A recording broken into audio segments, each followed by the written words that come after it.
राधे राधे दोस्तों, जय श्री कृष्णा।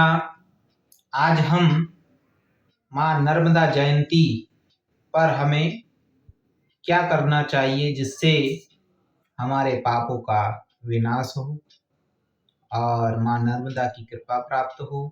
हमारे जो कार्य बिगड़ रहे हैं वह कार्य हमारे कार्य बनने लगे। इससे पहले अगर आपने हमारे चैनल को अभी तक सब्सक्राइब नहीं किया हो तो कृपया हमारे चैनल को सब्सक्राइब कर लें। आइए जानते हैं नर्मदा जयंती पे क्या करना चाहिए। देखिए, 2023 28 जनवरी दिन रविवार को नर्मदा जयंती का पर्व आ रहा है। इस पर्व पर आप मां नर्मदा जी के स्नान करें।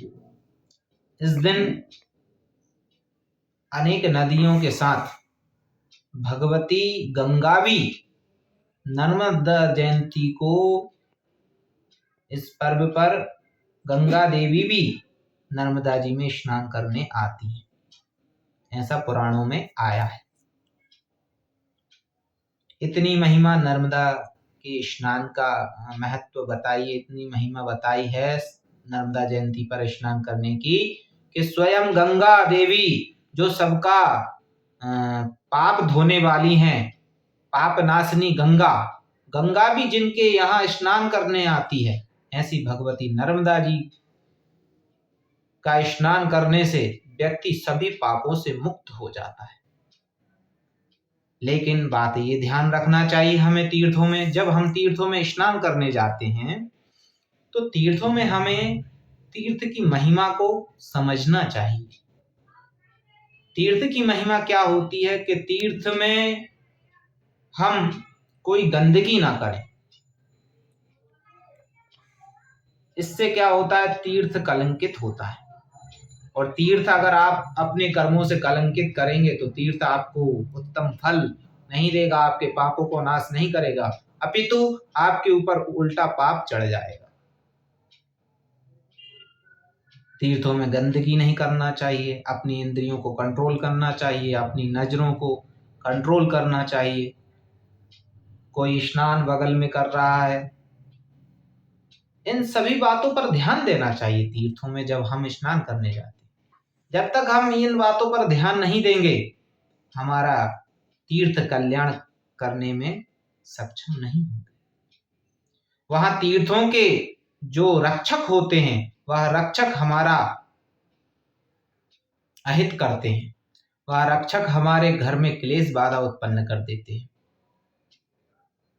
इसलिए तीर्थों के अपराध से हमें बचना चाहिए।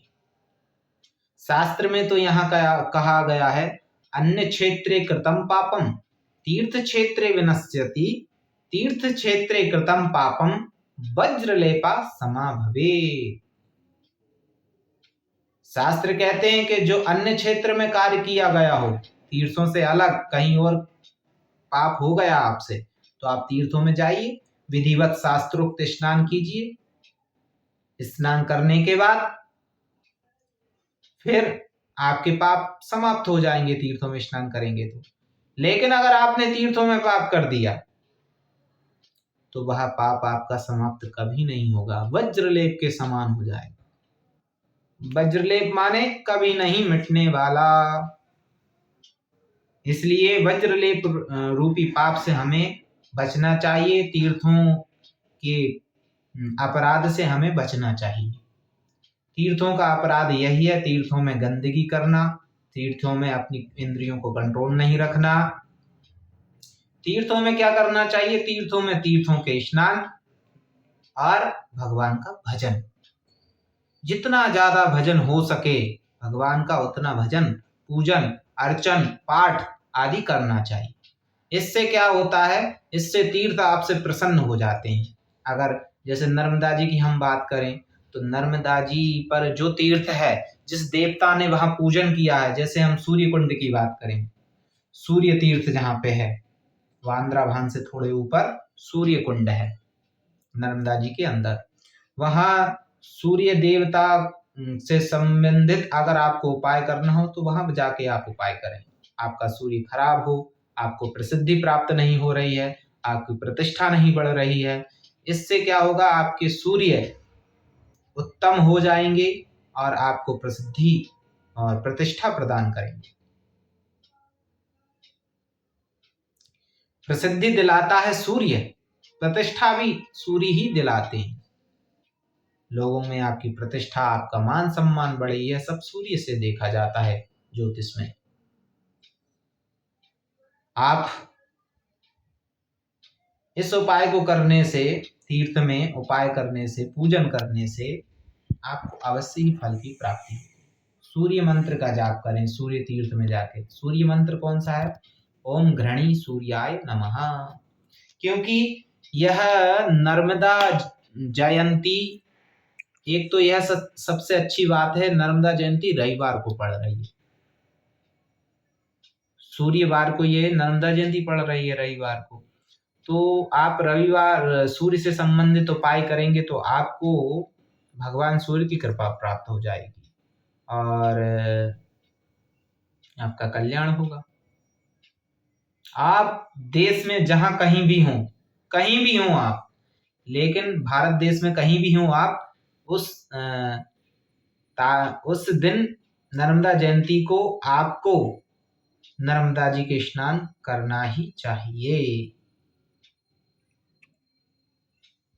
और सूर्य से संबंधित ओम घृणी सूर्याय नमः इस मंत्र का जाप करना चाहिए स्नान करने के पश्चात।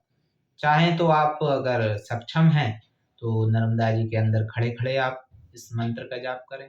3 बार आचमन करें, केशवाय नमः, माधवाय नमः, नारायणाय नमः। ओम, फिर आप हाथ धोकर ऊपर जल छिड़क लें। ओम अपवित्र वा सर्वावस्थांगतोपि वा यः स्मृत पुंडरीकाक्षं सवाय इंद्रासुचि। फिर मन ही मन में संकल्प कर लें। अगर आपको संकल्प नहीं आता है, हम हे भगवान सूर्य, हम आपके समक्ष यह नर्मदा जी में खड़े होकर आपके बीज मंत्र का जाप कर रहे हैं, आप हमसे प्रसन्न हो, कृपा करें।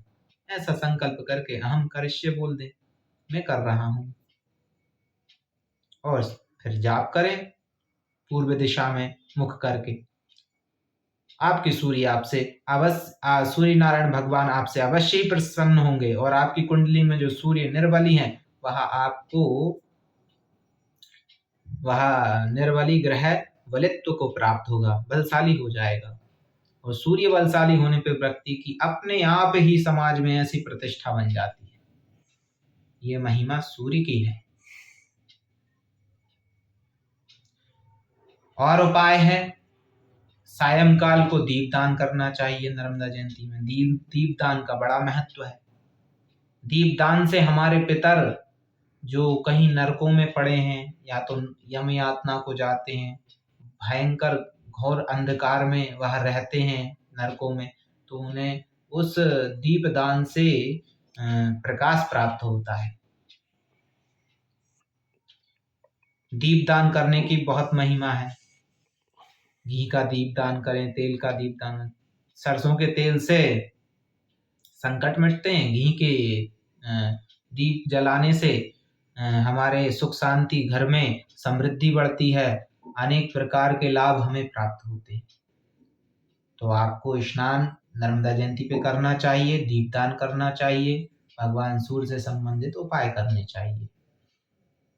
जय श्री राधे, जय श्री